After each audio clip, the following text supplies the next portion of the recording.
redzēju vidusskolā, kad es mācījos. Es savu dzīvi biju saistījis un biju iedomājies, ka es saistīšu ar politiku. Es pat tev vēlēju. Tas solīja man to lūdzu dari.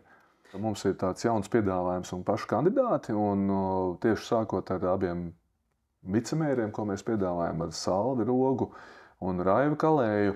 Tu esi saimnieks, tu esi saimniecisks, tad uzņēmējs. Mēs gribam to Liepāju pagriezt kā liepājniekiem. Un ne jau tas, ka mums nepatiktu turisti, ne jau tas, ka mums tur nepatiktu investori, nekādā gadījumā.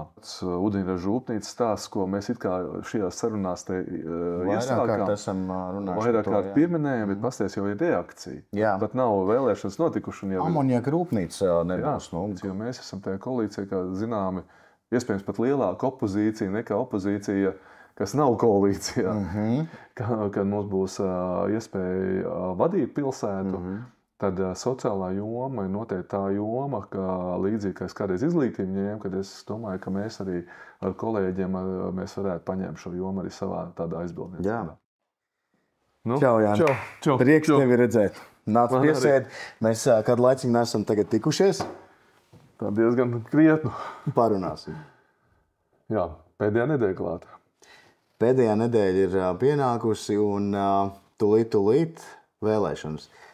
Un šo pāris mēnešu laikā, šo 11 podcastu laikā, ir daudz un dažādas interesantas lietas, ir piedzīvotas, pieredzētas un ir dzirdētas dažādas atsauksmes no cilvēkiem, kādam, kam patīk, kas saka kaut kādas kritiskākas lietas un tā tālāk. Bet kā tev šķiet, mums šo te vajadzēja aizsākt? Noteikti vajadzēja. Pirmkārt, pašiem, kā saka, atkārtošana, zināšana māte. Arī mums, arī man pašam vēlreiz pārcelāt to visu. Gan padarīt tos darbus, gan nākotnes darbus, gan vēlreiz arī komandu redzēt, dzirdēt. Un katrs pastāstīt tomēr no savu viedokļu. Viens un tas pats izskan pilnīgi savādāk. Un, manuprāt, tas, kas ir labi, mēs tagad šaubījamies, vajag vai nevajag sākumā, bet tagad pilnīgi noteikti es redzu, ka vajag. Jo skatījumu tur redz pats ir daudz. Arī komentāri, arī pat tad, ja ir kāda argumentēta kritika, arī tas ir labi. Tev ir iespēja atkal kaut ko izstāstīt.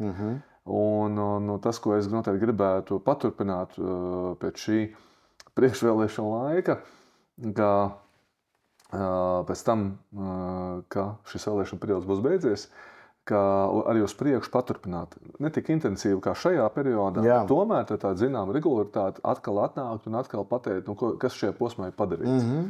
Tā kā līdz ar to es domāju, baigi labi, ka mēs to apņēmamies un to darām.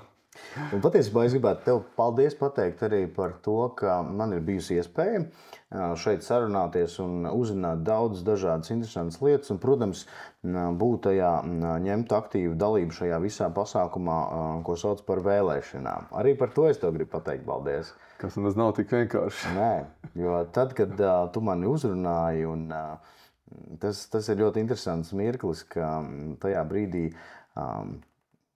tā kā viss sagriezās man, jo es sāku atcerēties par to, ka redzēju vidusskolā, kad es mācījos, es savu dzīvi biju saistījis un biju iedomājies, ka es saistīšu ar politiku. Un tas, ka es nokļuvu... Tu biji plānojis. Absolūti. Un es tagad mājās, starp citu nesen pārkrāmējot plauktus, atradu pat kaut kādus tur diplomus par to, ka esmu bijis Vidzemes augstskolā uz kādiem politoloģijas tur kursiem un tā tālāk. Respektīvi, man interesi bija diezgan padziļināta un vēl projām viņi ir bijusi tā kā visu laiku, tikai nejaušības kārtā es nokļuvu teātrī un iemīlēju šo mākslu, bet patiesībā tā politika vienmēr ir bijusi ar mani kopā un šeit ir...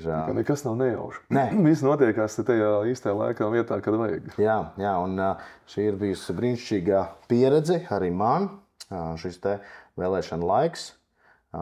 Cerams, ka vēlētāji būs daudz. Aicinām visus nākt uz vēlēšanām. Mums taču ir pat skaista dziesma. Jā. Kas ir daudziem likās ļoti lipīgi. Mēs aicinām tiešām.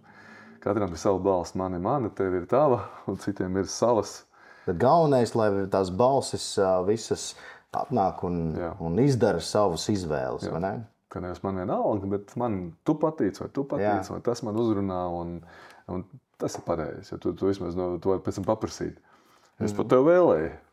Tas solīja man to lūdzu dari. 5 lietas, kāpēc būtu jābalso par Latvijas reģionu apvienību biedrību Liepainieki. Vai man ir daudz lietas, par ko varētu minēt vairāk kā 5, bet noteikti tas ir labi, kad ir jākoncentrē tās domas. Es noteikti sāktu ar to, ka mums ir tāds jauns piedāvājums un paši kandidāti, un tieši sākot ar abiem vicemēriem, ko mēs piedāvājam ar Salvi Rogu un Raivu Kalēju, un faktiski ar viņiem tas raksturo visu mūsu komandu. Tā ir pieredze. Tad viņi ir darījuši darbu gan Sauls kā uzņēmējs, Sauls kā vicemērs, Raivis kā Dienvidu Kurzemes vicemērs un arī jau ilgāku laiku vadot gan Nīcu, gan šobrīd Dienvidu Kurzemi. Ka šī pieredze un zināšanas, kas ir abiem diviem stipri līdzīgs, tas, kad ir ļoti labas svešvalodu zināšanas, kad ne tikai skola, bet arī tā pieredze, kad, piemēram, Raivis brauc uz Briselu, uz Eiropu, kur pārstāv visu Dienvidu Kurzemi, tā kā šī zināšana, sinerģija kopā ar pieredzi, kas mijās cauri gan viņiem abiem diviem, gan visam mūsu sarakstam. Un tas noteikti ir ļoti spēcīgs arguments, labs piedāvājums. Tu pieminēji Raivu un Salvi, bet es gribētu pateikt, ka mums ir ļoti spēcīgs mēra amatkandidāts, un tas esi tu, Jāni, jo tu esi saimnieks, tu esi saimniecisks, tad uzņēmējs, tu zini, kā pārvaldīt pilsētu, tātad tev ir bijusi neliela pieredze, bet pieredze, kā vadīt pilsētu, un savukārt liela pieredze, kā vadīt uzņēmumu, kā vadīt ģimeni, tai skaitā. Tev ir 5 bērni. Tu esi zemesargs. Kas? Un 4 mazbērni. Un 4 mazbērni. Jāmin arī tas, ka mēs gribam to Liepāju pagriezt kā Liepāju liepājniekiem. Un ne jau tas, ka mums nepatiktu turisti, ne jau tas, ka mums tur nepatiktu investori nekādā gadījumā, bet pārāk daudz fokusējoties uz katru no šīm lietām, kas nav liepājnieki, vai cilvēkiem, kas nav liepājnieki, mēs pazaudējam fokusu uz pašu liepājnieku. Un tāpēc es domāju, tā ideja, ko te paši mūsu to liepājnieka karti vai liepājnieka pasi, kādā ziņā, ka tā ne tikai tas, ka tev dod tādu privilēģiju, pirmkārt, jo tas ir tāds, varbūt mazliet ēteriski, ka tev vispār jau nomina, ka tev ir tāda karta, ka tev piederības sajūta rodās, bet otrs tīri praktiskās tās finansiālās lietas, ka tās ir atlaides teātrī, muzejā, bibliotekā, kādā pašvaldības pakalpojumā, iespējams vēl piesaistīties arī uzņēmēji klāt, un ka tas var iegūt arī kaut ko mazliet vēl vairāk, kā mēs esam domājuši sākumā. Bet šis, kā teikt, fokus uz to, ka tas ir liepājniekiem, un ka tu vairs nejūties, ka tu šeit dzīvo, bet īstenībā jums tas turists un investors vienmēr ir svarīgāks. Un, ko es gribēju vēl pateikt, ka ne tikai mēs jau tā esam lūkojušies, es skatījos 11 partiju programmas, un es ieraudzīju, ka citām partijām arī tas pats parādās. Tā kā faktiski mēs redzam, ka ja tu dzīvo šeit Liepājā, tu nevar to nesajust, kad kaut kur tas fokus ir pagājis bišķi nost, un tāpēc mums pa visiem jāatgriež atpakaļ. Absolūti, pilnībā piekrīt, jo tiešām mēs varam domāt daudz un dažādas domas un plānus kalta, bet bez mūsu cilvēkiem tas nenotiks. Tā nav Liepāja, tas ir kas cits. Un es gribu teikt, ka mums ir jāatgūst arī pat cilvēki, kas ir kaut kur aizgājuši prom. Kas grib atkal dekorēties šeit. Kas grib dekorēties, atgriezties, un mēs varam, mums ir plāns, kā mēģināt atgriezt šos cilvēkus. Un tad kurš darbs, ko mēs saucam, mēs esam jauns bērndārs uzbūvējuši un atklājuši, jauns skolu mēs esam plānējuši, un tā ir iesākta. Tur var minēt vēl virkni daudz citu darbu, arī tā skaitā pasargājot liepājnieks no tādām nevēlamām uzņēmējdarbībām, ko mēs runājam iepriekš. Tā riepirulīvs, ko mēs runājam. Jā. Kaut vai tas pats ūdeņraža rūpnīcas stāsts, ko mēs it kā šajās sarunās te iesākām. Vairāk kārt pieminējam, bet pasties jau ir reakcija. Pat nav vēlēšanas notikuši. Amoniaka rūpnīca nebūs. Kaut vai tas. Neražos amoniaka zaļo, kas jau es teiktu, jau ir labāk. Un otrkārt, ka tā ūdeņraža rūpnīca jau tagad ieceras jau tajā tapšanas stadijā ir pārbīdīt no skolas, prom pēc iespējas tālāk no skolas un dzīvo masīvu. Tā kā pat faktiski mēs vēl neesam vēlēšanās bijuši jau, bet jau tas, ka pievērš jau uzmanību šīm problēmām, dod rezultātu. Vai tu man piekrīti, ka viens no iemesliem, kāpēc būtu jābalso par 5. sarakstu par LRA, ir arī tas, šie padarītie darbi, ko mēs esam padarījuši un kas ir paveikti? Kad tas nav tukšs soliens, ka tu tikai kaut ko saki, ko darīsim, bet reāli. Iepriekšējos gados un tagad. Vai tam arī, kaut man tie 3 gadi mērā postenī, tie bija izaicinājumi pilni, bet visu to varēja sākt sakārtot šo bērndārzu jautājumu. Pilsētu noturēt šajā Covid laikā. Protams, to nevar viens pats, tā bija komanda, tie bija cilvēki, ar ko kopā pašvaldībā strādāju. Un arī skolotīkla jautājumu sakārtošana, tā kā faktiski tiešām tā ir reāli darbi, kur mums jau nav jāpasaka. Mēs nenākam klāt no malas un sakam, tur bija viss slikti, mēs darīsim labāk. Nē, mēs jau esam šeit kopā strādājuši. Par darbiem, protams, vienmēr mēs tikai esam koalīcijā kaut kādu laiku, bet es gribētu teikt, ka arī tā ir tāda veselīga koalīcija, jo mēs esam tajā koalīcijā, kā zināmi, iespējams pat lielāka opozīcija nekā opozīcija, kas nav koalīcijā. Protams, ko es to gribēju teikt, ka uz katru lēmumu, uz katru ierosinājumu skatoties tādu kritiku, kritisku pieeju. Nevis kritiku tādu tukšu, bet kritisku pieeju, tas nozīmē izvērtēt. Tas nāk par labu Liepājai, tas nāk par labu liepājniekam, tam ir pievienotā vērtība. Un tikai tad, kad tu atbildes saņem pozitīvus, tikai tad spēr to soli, ka to lēmumu pieņemt. Mēs diezgan daudz jau ko runājuši esam, es negribu arī atkārtoties, bet ir tādas tēmas, par ko mēs varbūt mazāk pieskarāmies, tā ir tā sociālā joma. Un arī šeit mums ir plāns, lai nedomā tā, ka mums sociālā joma pilnīgi neinteresē, tā nav.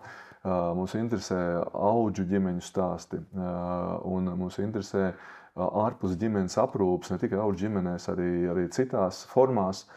Un, manuprāt, arī šeit pareizi jautājums sakārtot, mēs daudziem varam palīdzēt un arī liepājnieku skaitu vairot, lai arī šie bērni un jaunieši, kas pamet vēlāk šīs ārpus ģimeņa aprūpes, ka viņiem paliek 18 gadi, palikt Liepājā un dzīvot Liepājā. Bet tas nav pareizi, kad valsts un pašvaldība rūpējas par šiem te bērniem līdz 18 gadiem.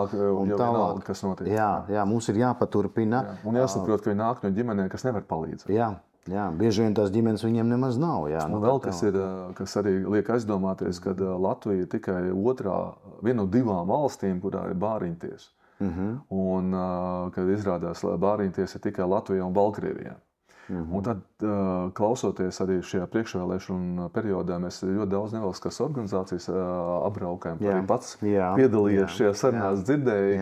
Un man tagad ir tāds savs redzējums arī uz to, ko dara bāriņtiesa, un es gribētu teikt tā, kad varbūt nevienmēr man patīk reformas, bet šīs jautājums ir jāreformē. Mums, protams, tas ir nav pašvaldības, tas ir tāds nacionāla līmeņa jautājums, bet mums tās lietas ir jāsakārto. Kāpēc? Tāpēc, lai mums būtu uzsvars uz to, lai bērns pēc iespējas vairāk un ilgāk dzīvo ģimenē, un lai, teiksim tā, ka lai mēs nevis ar likuma burtu vai komatu atrautu no ģimenes, audžu ģimenes un aizbildņiem to bērnību, bet pēc iespējas vairāk palīdzētu viņam tajā ģimenē būt. Pat ja kaut kāds konflikts ir sanācis. Nevis izraut ārā un pēc tam domāt, ko darīt, un brīnītos, kāpēc ar bērnu nav labi, nav viss kārtībā. Tā kā es domāju, ir ļoti vērtīgi šīs sarunas, un es uz nākotni skatos jau ar tādu, kad, ja, piemēram, Dievs dos un Liepājnieki lems, kad mums būs iespēja vadīt pilsētu, tad sociālā joma ir noteikti tā joma, ka līdzīgi, kā es kādreiz izglītību ņēmu, kad es domāju, ka mēs arī ar kolēģiem mēs varētu paņemt šo jomu arī savā tādā aizbildniecībā. Jā, jo kā mēs arī šajās tikšanās reizēs arī sapratām un apzinājāmies, ko skaidrs, ka visu nevar saprast un zināt, tad šeit arī patiesībā mēs kaut kādā veidā bieži vien zaudējam šos jauniešus, kas izvēlas dažkārt kaut kur aizbraukt prom, mēs par viņiem neparūpējamies. Un it īpaši viņš jau nav vainīgs, kad viņš ir piedzimis tajā ģimenē, kāda viņš ir piedzimis. Un mums ir jāpalīdz gan tam mammai, tētim, arī jāpalīdz tad, kad liekas, ārpēc, ko tu dari. Un pat, ja tik traki ir, kad tās tiesības tiek zaudētas mātes un tēvu, tad atkal ir aizbildņu auģu ģimene vai adopcija, tad arī šeit pēc iespējas vairāk, lai tā ģimeniskā vidē tas bērns augtu, un arī tā kā tu teici, arī pēc tam, kad paliek pilngadība, lai nav tā, ka mēs vienkārši izmetam pēc mazliet tu tālāk pats, bet mēs jau tev palīdzam, jo ja reiz tev tā ģimene nav, kas var palīdzēt, tad arī pašvaldība tomēr palīdz un rūpējās par viņu. Un vēl ko mēs pārliecinājāmies, ka Liepājā mums ir ļoti daudz brīnišķīgu speciālistu, kas zina, ko darīt un kā darīt. Mums ir tikai viņos jāieklausās. Kā pakalpojumi arī jāņem. Jā. Tā kā daudz šis priekšvēlēšana laiks, ka mēs visas ļoti daudz biedrības un organizācijas satikām un runājāmies, tas ir tāds, kā teikt, atkal pārvērt tādu citu skatu, vēl jaunu skatu, ka liekas, tu jau to zini. Nē, tu atkal no citas puses kaut ko jaunu zini. Tā kā es domāju, ka mēs esam informēti un esam gatavi daudz problēmas un izaicinājumus vēl jaunas risināt. Nu redz, tad tas nozīmē, ka ir jādara, mēs zinām, kā darīt, un mēs zinām, ka Liepāja var labāk. Noteikti var labāk. Vai ne? Un arī šīs sarunas, es domāju, ka mēs noteikti paturpināsim. Ko? Ja Liepājnieki uzticēsies mums, mēs turpināsim arī šos, kā tu teici, podkāsts vai latviski raidieraksts. Zinām regularitāti, lai pastāstītu, kā tad mums ir veicies un kāda izaicinājuma. Tieši tā. Jāni, paldies tev. Paldies tev par sarunām, arī iepriekšējām un šo. Nu, tad uz nākamo tikšanos jau pēc vēlēšanām. Tiekamies pēc vēlēšanām. Paldies tev, jā. Čau.